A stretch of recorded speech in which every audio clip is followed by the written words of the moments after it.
He was the Desert Fox, the man whose portrait hung in cafes, whose victories were broadcast on the radio, whose name was carved into the mythology of German arms. Yet, by 1944, that same field marshal was writing desperate letters imploring the man he had once served to stop. Why did a celebrated commander, admired by his troops and feted by propaganda, quietly turn against the Führer? The answer lies less in sudden betrayal than in a slow, reluctant convergence of two truths: a professional conviction that Hitler's strategy was destroying Germany's ability to defend itself, and a moral revulsion, dawning late, at what that regime had become. It is a story of honor eroded by fanaticism, of a soldier caught between oath and conscience, and of a nation whose last best military judgment was stifled by politics. Erwin Rommel's rise was unmistakable, almost cinematic. A young officer in the mud and blood of the First World War, he survived and learned to read the battlefield in ways many of his contemporaries did not. Between the wars, he remained a professional, climbing through the ranks, his focus on maneuver and morale rather than ideology. In 1940, as commander of the 7th Panzer, he moved with a speed and audacity that made an impression: lightning advances, bold flanks, a willingness to take risks that yielded spectacular results. The French campaign turned into his showcase. Newspapers, posters, radio, all obliged. But it was in North Africa, under a blazing sun and against a different kind of enemy, that the reputation that would be his blessing and burden came into full bloom. The desert in early 1941 was a strange theater: long distances, improvised logistics, and a war that depended on fuel as much as courage. Rommel's tactics, aggressive patrols, sudden thrusts, daring raids against supply lines, won him a devoted following among his men and surprised Berlin. He learned to move, to strike, to live with shortages. He learned, too, how vulnerable a front could be when supply lines were stretched across thousands of miles of desert and when the enemy enjoyed mastery at sea and in the air. Victory made Rommel a symbol. Joseph Goebbels understood how to turn a soldier into a myth. Newspapers painted him as a brilliant strategist, radio made him a household name, and the regime wrapped that fame into its larger narrative of resurgence. Rommel was promoted, decorated, and hailed as proof that Germany could still produce commanders of exceptional talent. Yet the trappings of glory also hid a growing problem. The very image that elevated Rommel made him a political asset, and political assets rarely get the support they need when they speak uncomfortable truths to power. Rommel's command in North Africa exposed the limits of what personal genius could accomplish against structural failure. His operations depended on supplies he could not always guarantee. Fuel convoys were easy targets for British naval and air power. Reinforcements took weeks to cross the Mediterranean. Axis control of logistics faltered under Allied interdiction and code-breaking. Behind the daring raids and swift maneuvers were shortages that no tactical virtuosity could permanently resolve. Each victory carried with it the seed of an eventual undoing. Every advance increased the front to be defended and the logistics to be supplied. That tension built into repeated conflicts with Berlin. Rommel was not a mere partisan tactician. He was a professional who expected the army to be resourced in accordance with its plans. He sent urgent requests. He issued blunt reports. He warned that operations, if continued without adequate men and materiel, would become costly and ultimately self-defeating. His language was practical, not political. Take X, give Y, allow the front to bend where necessary. But the political command in Berlin, increasingly centralized in one man's will, saw the world differently. Strategic patience and withdrawal were politically unacceptable. Hitler's orders, driven as much by ideology and image as by military sense, clashed with what the desert and Rommel's troop diaries demanded. The desert campaign culminated in a punitive arithmetic Rommel could not control. Allied air superiority reduced the Axis' ability to protect convoys. British code-breaking, steadily improving, allowed Montgomery and his commanders to anticipate moves. At the same time, events on the Eastern Front altered Berlin's calculations. Reinforcements that might have relieved Rommel's lines were siphoned off to stop Soviet offensives or to feed Hitler's other obsessions. The loss at Stalingrad was not just a catastrophe in the East, it was a strategic rupture that reverberated across all theaters. To commanders like Rommel, it showed the costs of a leader's refusal to admit error. Rommel's disillusionment was not instantaneous. It accumulated in the margins of dispatches. in the hard tone of his staff notes, in the grim humor he used to steady his officers. He was still a soldier who believed in order, in the chain of command, and in an oath that bound him to serve. Oath mattered. Military legality mattered. Yet the space between professional loyalty and political reality narrowed. Each denial of resources, each rigid order to hold ground at any cost, ate into a commander's confidence that Germany could be defended through military means alone. By 1943, another kind of knowledge began to seep into Rommel's world. The war allowed rumors and reports to travel in ways previously impossible. Soldiers returning from the East, refugees, intercepted documents, and the hushed conversations of staff officers brought news that could not be ignored.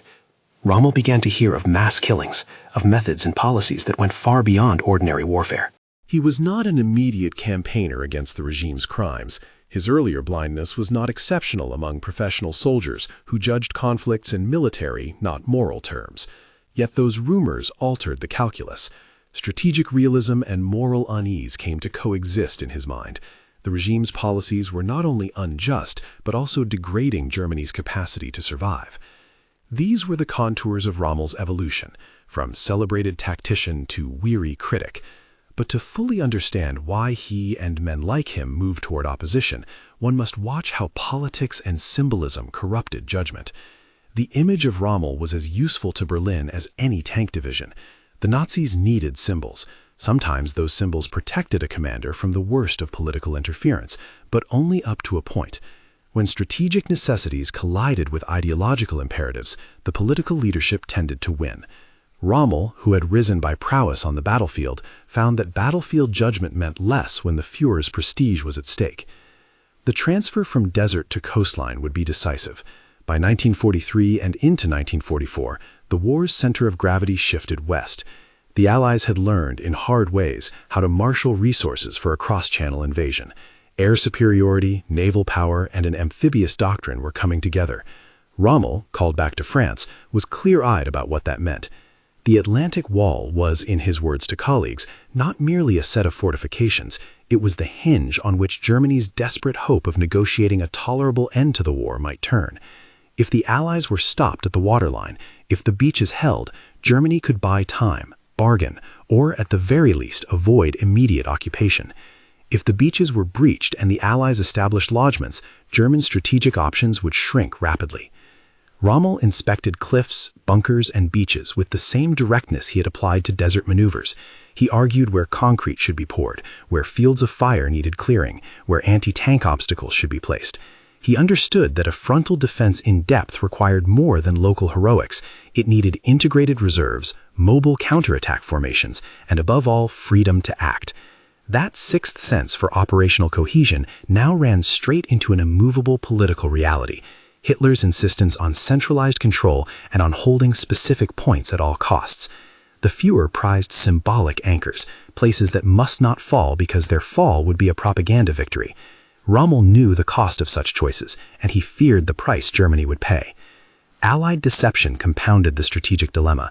Operation Fortitude, the great theater of illusion, was a machine designed to convince German command that the main assault would come not in Normandy, but at Pas-de-Calais.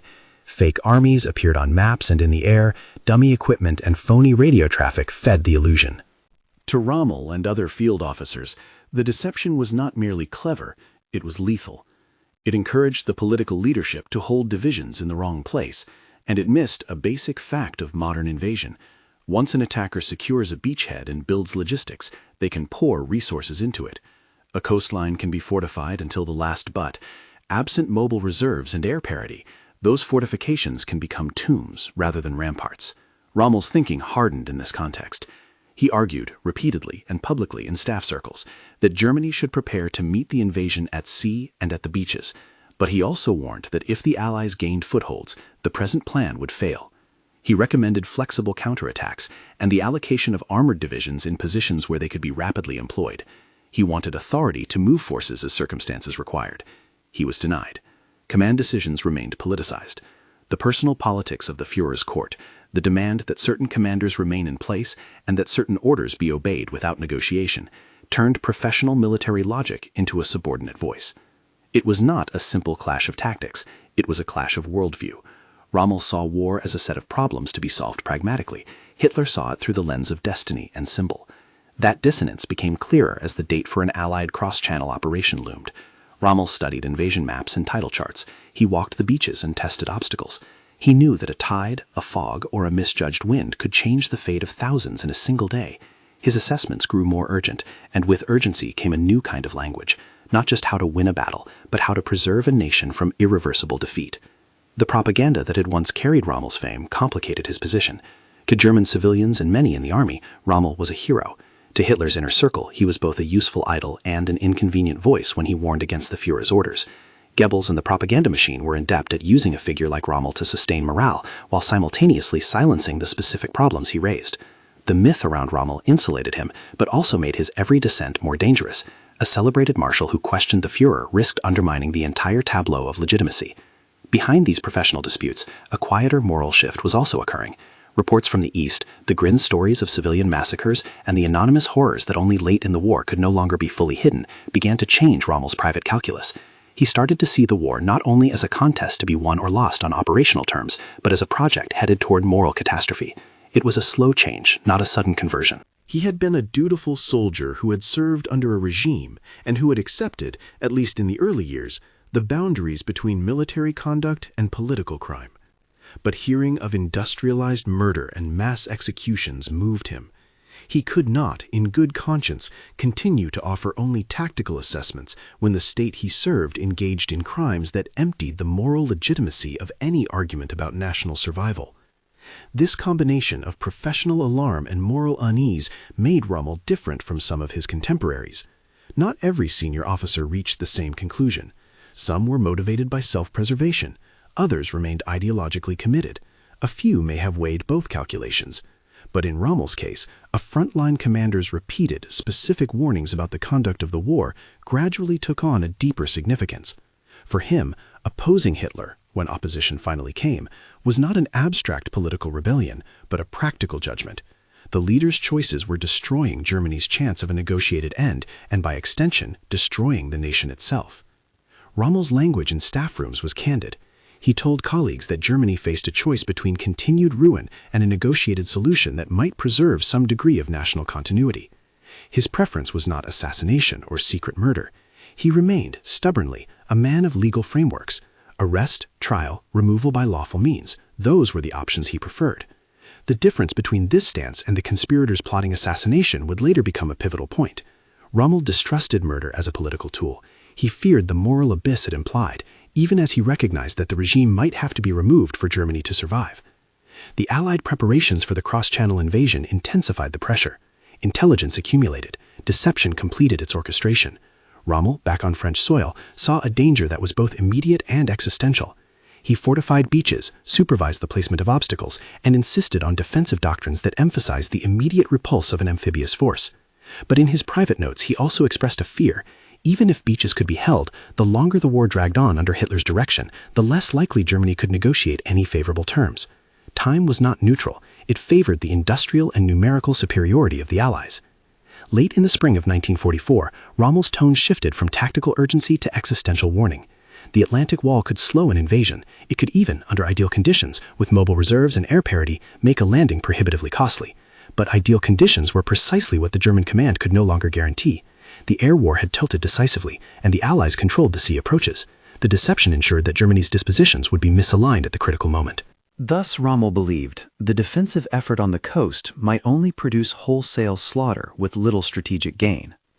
What he began to fear was not only the loss of territory, but the long-term annihilation of Germany's capacity to act politically and economically.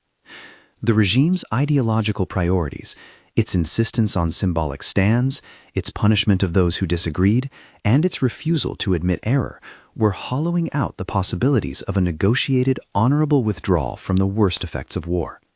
Rommel's equation, brutally simple, became this: as long as Hitler remained unchecked, Germany would bleed until it ceased to be a functioning state.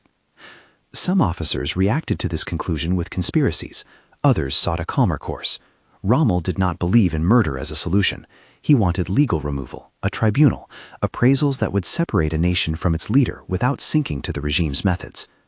That preference would put him at odds with men who concluded that only sudden, violent removal could stop the Führer in time. His ethical commitment to law and to a soldierly code kept him from endorsing plots that involved assassination. Yet his insistence on legality also made him, in the eyes of the regime, a potential dissident because he implicitly suggested that Hitler's rule had become unlawful and dangerous. The Normandy question forced a new urgency.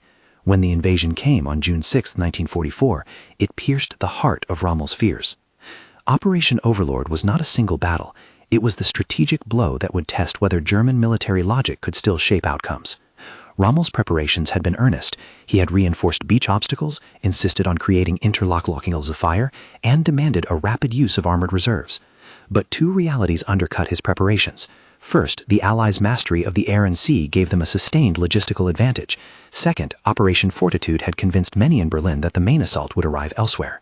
The net result was that divisions remained improperly positioned, reserves were delayed by command hesitations, and the critical minutes and hours that would have allowed German counterattacks were squandered in bureaucratic debate. The moment the Allies landed, Rommel knew the truth of his worst fears. Even when German forces repelled initial waves at specific points, once the invaders secured a beachhead and established supply lines, they could bring overwhelming force to bear. Rommel recognized that beaches, no matter how strongly fortified, could not be the only line of defense if the enemy could sustain a buildup. The essential fact of modern amphibious warfare was logistic depth, and by June 1944, logistics favored the attacker. The tactical victories on the beaches meant little if Berlin refused to allow strategic movements to counter the invading buildup. After D-Day, Rommel's assessments turned grave. He told colleagues that the German position in the West was no longer tenable if political rigidity prevented flexible responses. He argued that the best hope for Germany, to force a negotiated settlement with the Western Allies and perhaps save the country from total occupation, rested on making political choices that would remove Hitler from his role as the inflexible center of command. Yet those choices were dangerous, illicit by the regime's standards, and beyond what many conservative officers had been prepared to contemplate. They faced an institutional wall, the oath to the Führer, the risk of charges of treason, and the violent apparatus of a state that no longer tolerated dissent. Rommel's private correspondence and conversations from this period show a man pushed to the edge of his tolerance for the regime's methods. He was not a conspirator in the mold of those who planned assassination. He preferred the path of law. But the law itself had been hollowed by the Führer's supremacy. Arrest and trial seemed, in Rommel's mind, the proper way to remove a criminal head of state. Yet he knew such a legal process was impossible in a system where all institutions had been subordinated to Hitler's will.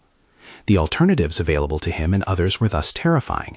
Either they continued to serve, complicit by silence, they joined conspirators willing to kill, or they openly rebelled, inviting swift and brutal retribution that could devastate not only themselves but their families and any chance of orderly transition. Rommel's dilemma captured a larger truth about military resistance under a totalitarian regime. It was not simply a question of will. It was a moral, legal, and practical knot. Officers who might have preferred lawful means found those means closed. Those who advocated violent removal carried the moral burden of murder. Many generals, therefore, opposed Hitler in private and took few public steps. Their dissent was secretive by necessity. Any open opposition would bring immediate and ruthless suppression. When Rommel returned to the coast and walked the narrow paths above the English Channel, he saw not only concrete and cannon, but the intersection of all these pressures. He watched the soldiers who would have to face the invaders' fire. He considered the civilian populations that would be caught in the crossfire. He thought about the future of Germany, whether it could survive as a polity if it continued down the path of ruin, and he considered what actions remained available to a professional man of arms with a conscience. The tide of the war had shifted, and with it the moral and strategic stakes for those at the top of the military hierarchy. For Rommel, the horror of mass killings in the East and the hideous triumph of strategic mismanagement made opposition an ethical response. For others, the motive varied, a mixture of self-preservation, genuine patriotism, fear, and, in a handful of cases, ideological opposition to the regime's criminality. But across the officer corps, a pattern emerged. Secret dissent rooted in a recognition that Hitler's decisions were not only wrong, but ruinous. The question remained, and still does, whether that dissent could have mattered if it had been bolder, earlier, or more unified. Rommel, by temperament and conviction, abhorred assassination. He wanted a legal, orderly transition. Yet the tools of legality had been hollowed away. The tension between his desire for lawful process and the practical need to remove a tyrant who had dismantled legal protections created a paralysis that stretched across the German officer class. It is here, in the cold arithmetic of choices denied and options narrowed, that we find the real reason many of Hitler's generals opposed him secretly, not necessarily because they loved Germany less, but because they came to believe he was taking the country to ruin, and in some cases, to moral annihilation. This story, the rise, the desert brilliance, the hardening of doubts, and the return to a continent prepared for invasion, does not end in one clean chapter. It bends toward crisis. Rommel's efforts to fortify the coast could not, by themselves, change the strategic balance. The political machinery that had built his legend now worked to silence him when he became inconvenient, and the more the Allies applied pressure, the sharper the choices became for a military class chained by oath and tradition, yet haunted by the knowledge that continued service meant complicity. The days after the landings were a crucible. Commands that required rapid decision-making were slowed by politics. Divisions waited for permission to move. The most mobile units remained frozen by delay. Each hour lost allowed Allied logistics to firm up. Each lost hour made the prospect of a negotiated end more remote. Rommel's warnings, once urgent, now sounded like a dirge against a countdown he could not stop. He began to speak privately with trusted officers about alternatives, about removing Hitler by legal means, about opening lines toward the Western Allies that might preserve parts of Germany from total occupation. He avoided endorsing plots that involved assassination. He championed legality and order, even as he acknowledged the impossibility of those concepts within the Nazi state. And then, as the struggle over Normandy intensified, the pressure on Rommel and the other high commanders reached a tipping point. The same leadership that had once lauded him now viewed his skepticism as defeatism. The propaganda machine, quick to adapt, could also obscure. It would not be long before personal danger, not merely professional ruin, stalked those who refused to accept the Führer's infallibility. The cost of dissent in a regime that demanded absolute loyalty was never merely the loss of rank.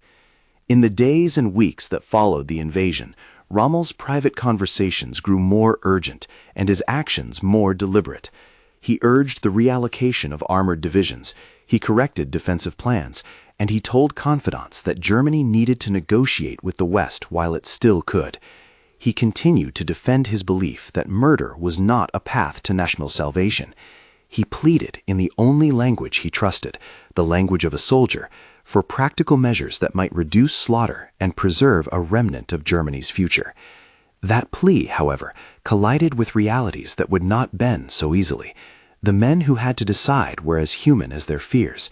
The state that had made Rommel a hero now prepared to label him as defeatist for his insistence on reason. The very fame that once shielded him could not protect him from the machinery that protected the Führer. In the din of battle and bureaucracy, a tragedy was forming. Professional judgment increasingly silenced, moral revulsion private and unacted upon, and options narrowing with each passing day. By the time the Allies had established footholds in Normandy, Rommel's calculations had moved from tactical adjustments to political remedies. He saw only two broad outcomes: total defeat and occupation if Hitler remained in control, or the slim chance of a negotiated settlement if the political center could be shifted. He wanted removal by lawful means. He wanted a tribunal, an arrest, a transfer of power that would avoid the chaos of assassination and reprisals. Yet he also knew that the institutions that could carry out such a transition had been systematically dismantled. Where legality failed, secrecy grew. The arc of Rommel's transformation, from mythic commander to clandestine critic, shows that opposition in the German high command was neither monolithic nor purely opportunistic. It was complicated by loyalty and law, by horror and professional judgment, and by the recognition that once a regime embraces criminality, conventional remedies are strangled. Rommel's case is emblematic because it reveals how a brilliant field commander, raised to fame by a propaganda state, could see clearly enough to oppose that state and yet be constrained by his own principles from taking the means his situation perhaps required. The stage was set for a confrontation that would test all these tensions. The beaches had been breached. The political structure that had shielded the Führer from dissenting voices refused to yield. Rommel continued to press for practical defensive measures, but he also began, in quieter tones, to seek ways to limit the damage to Germany, to preserve life, infrastructure, and at least a semblance of national continuity. The word treason had a heavy moral and legal weight in the German officer's vocabulary. For Rommel, the choice was not between being a traitor or a patriot, but between two kinds of fidelity. Fidelity to an oath sworn to a man who would become dangerous, and fidelity to a nation that might be destroyed by his continued rule. A final, crucial element in this unfolding drama was perception. For the German people and for many officers, Rommel's public image still mattered. That image allowed him access and some degree of latitude. For the regime, however, once a decorated commander began to voice practical warnings that threatened to undermine the Führer's authority, the acceptable room for dissent narrowed to near zero. In that narrowing space, private opposition became the only feasible form of resistance for many, and private opposition, by its nature, limits action. So the question returns, why did Hitler's generals oppose him secretly? The answer, as Rommel's trajectory makes clear, is layered. For many, it began with professional judgment, a conviction that Hitler's strategy was unsustainable. For some, it expanded into moral revulsion as reports of atrocities reached the front lines. For others, fear and self-preservation played a role. For Rommel specifically, it was the intertwining of a field commander's strategic realism with an increasing recognition of the regime's crimes. He could not reconcile continued service with the direction in which the country was being led. Yet bound by oath, by belief in legal process, and by a personal code that rejected assassination, his opposition remained cautious and secretive. This is the frame in which the next chapter of the story will be read, the moment when private dissent collides with violent politics, when the machinery of a totalitarian state turns on its own celebrated generals, and when the practical choices confronting men of conscience become matters of life and death. The aftermath of D-Day would not only test battle plans, it would test loyalties, ethics, and the very limits of military obedience under criminal authority. In that crucible, Rommel's hopes for legal redress and his insistence on preserving Germany by negotiation rather than blood would be met by forces determined to make public dissent fatal. The tide had turned in Normandy. The defenders could still fight, still inflict casualties, but the strategic momentum lay with the invaders. Rommel's urgent measures were piecemeal. His warnings echoed in hallways, but found no decisive hearing in the places that mattered. And as he and a dwindling circle of officers contemplated what to do, darker possibilities began to emerge in private conversations.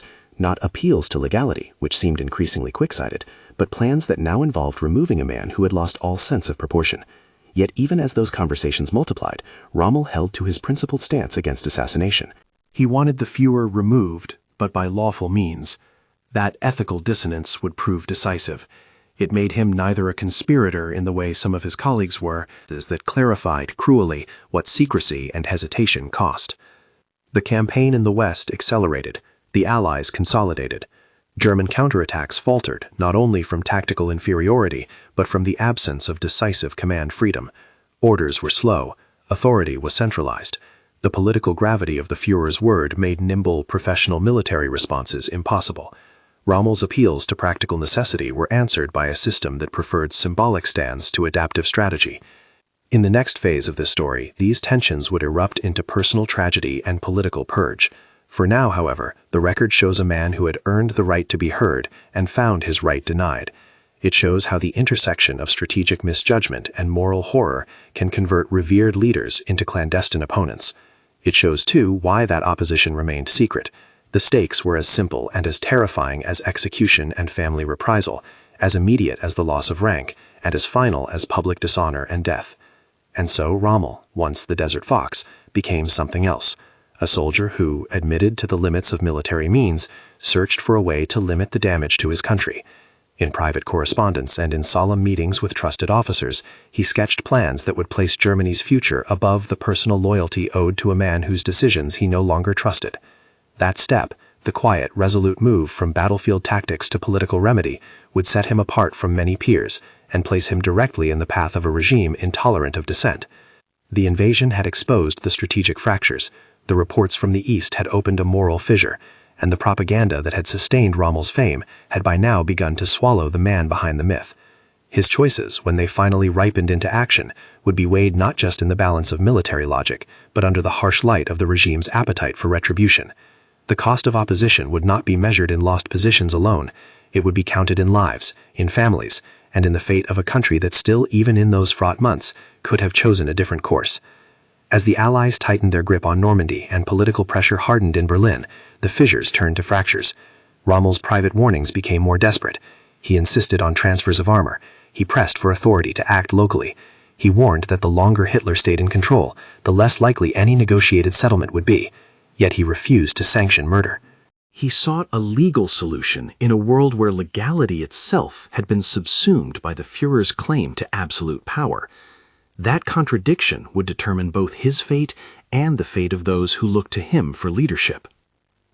The narrative now reaches a crossroads, a celebrated commander in exile from his own glory, a regime hardened by ideology, a nation under siege by an industrial military coalition, and a web of secret oppositions prepared in varying degrees to act.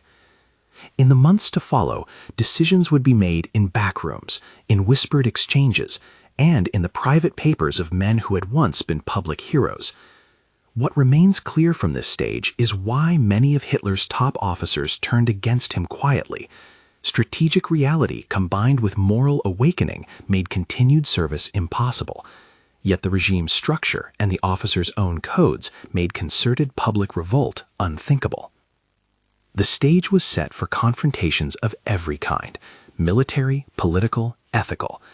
What happened next would be decisive not only for Rommel, but for a Germany caught between the violence of its ruler and the collapse of its institutions. The price of dissent would be measured in agony. The mechanisms of propaganda would attempt to rewrite narratives. And a man who had once been the face of Nazi military brilliance would find himself among those whose opposition, quiet though it was, would make them dangerous in the eyes of a surviving tyrant. It is on that tense edge, with Normandy burning and the Atlantic coast in flux, that Rommel's private campaign took shape.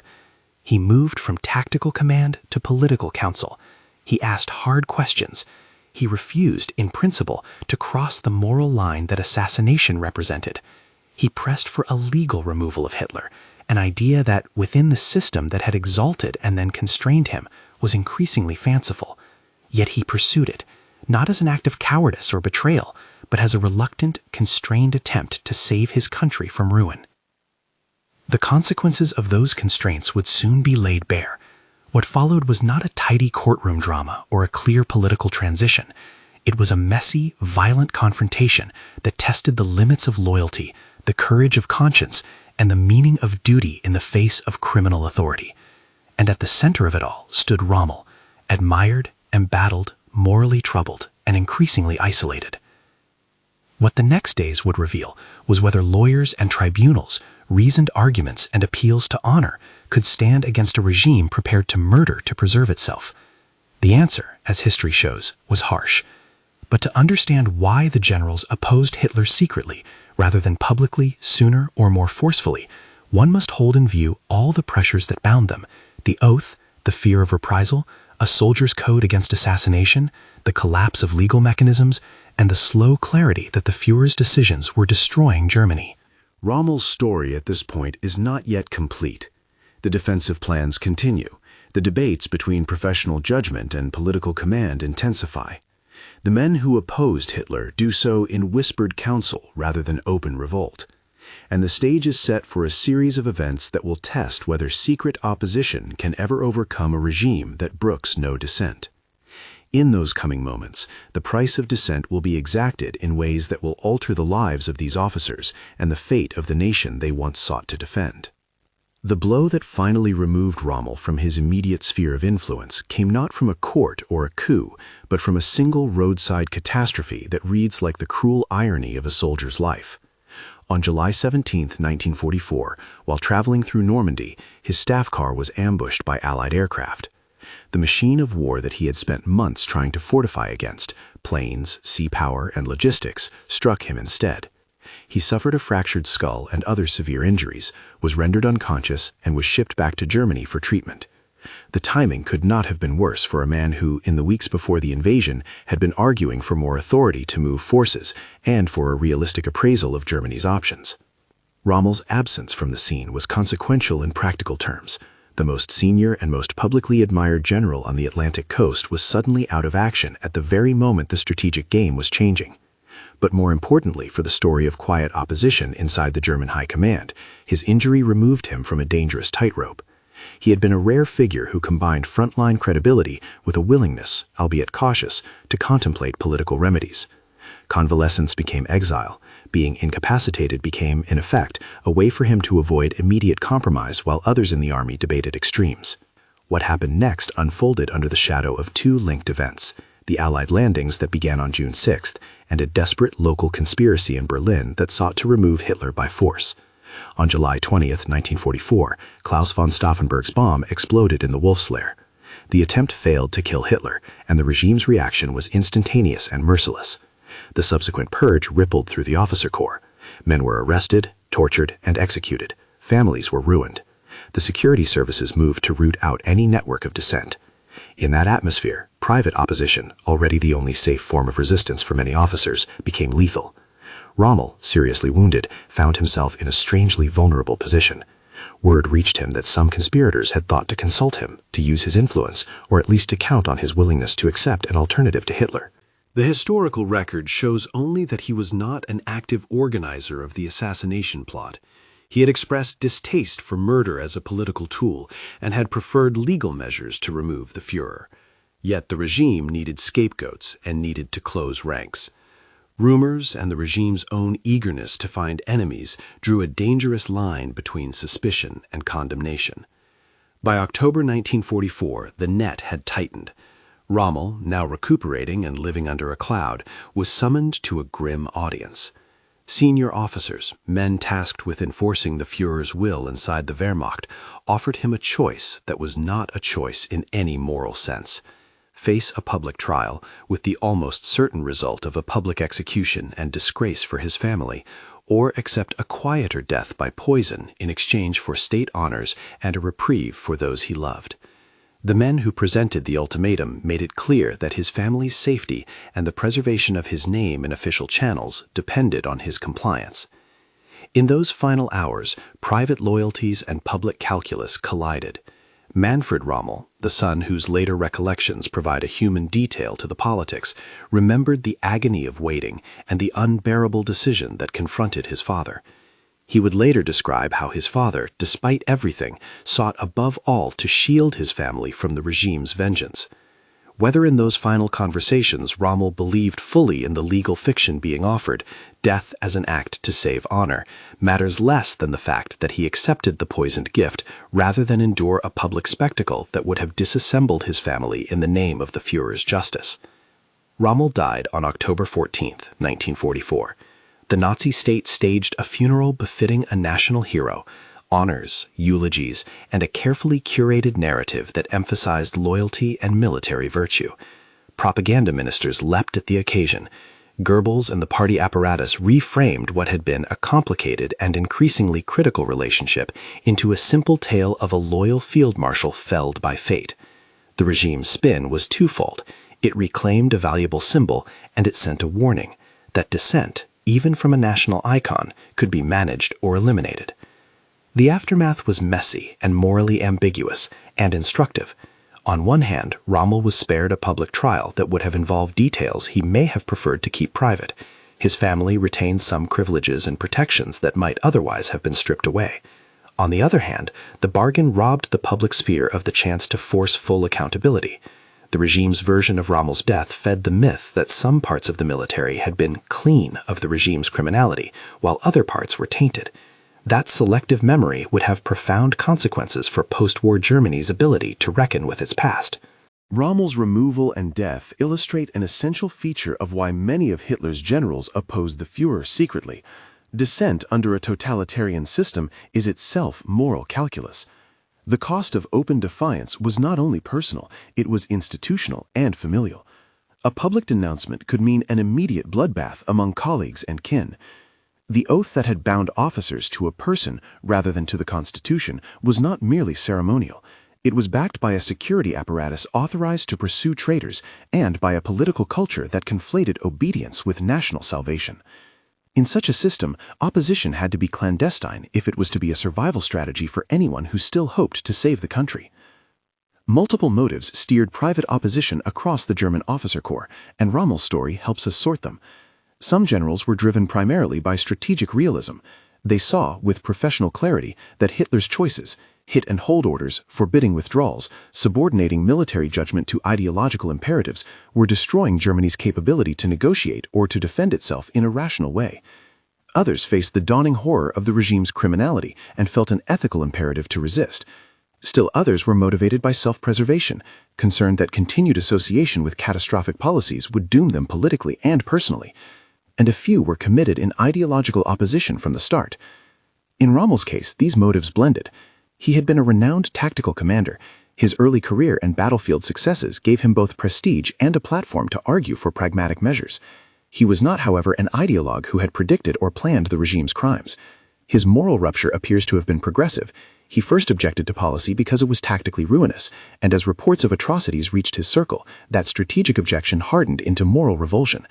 He reached the conclusion that Hitler's continued rule would not only squander military chances, but would bend Germany toward moral obliteration. Yet even this blend of military realism and moral awakening encountered institutional breaks. The officer's oath, the subordination of courts and civil institutions, and the personal reach of Nazi security services meant that any open campaign against Hitler required either extraordinary public will or conspiratorial secrecy. For Rommel, the ethical lines he refused to cross, especially murder, made conspiratorial tactics unacceptable. For conspirators who concluded assassination was the only pathway, Rommel's stance presented a problem of principle. The result was a fracturing of options. Conspiracy on one side, legalistic and cautious pressure on the other, and silent resignation on a broad middle ground. The calculus among the generals, therefore, was not a simple moral binary. It was a constrained choice set in which all realistic options carried terrible costs. The regime's very success in suppressing institutional alternatives, destroying independent courts, co-opting civil administrations, and promoting a cult of personality meant that any plan to remove Hitler could not safely rely on legal procedures. It had to circumvent them. That drove some officers to embrace violent alternatives. It drove others into quiet resistance, hoping to bend events without provoking immediate annihilation. Historians have debated what might have happened if the officer corps had acted differently, earlier or in greater unity. Counterfactuals are dangerous and speculative, and the DNA of the record warns us against easy certainties.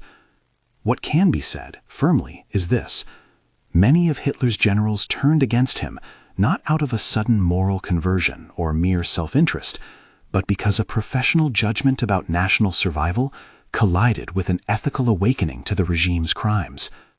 The gradual shift from tactical complaint to political opposition illustrates a painful truth. Dissent under tyranny is often private because public resistance risks annihilation, and because the institutional means for lawful redress have been expropriated by the tyrant. Rommel's final act, his acceptance of a poisoned cup to spare his family and retain some official dignity, both complicates and humanizes this narrative. It shows a man for whom fidelity to soldiers and family, a desire to preserve some dignity for Germany, and a rejection of assassination were more determinative than a drive for martyrdom.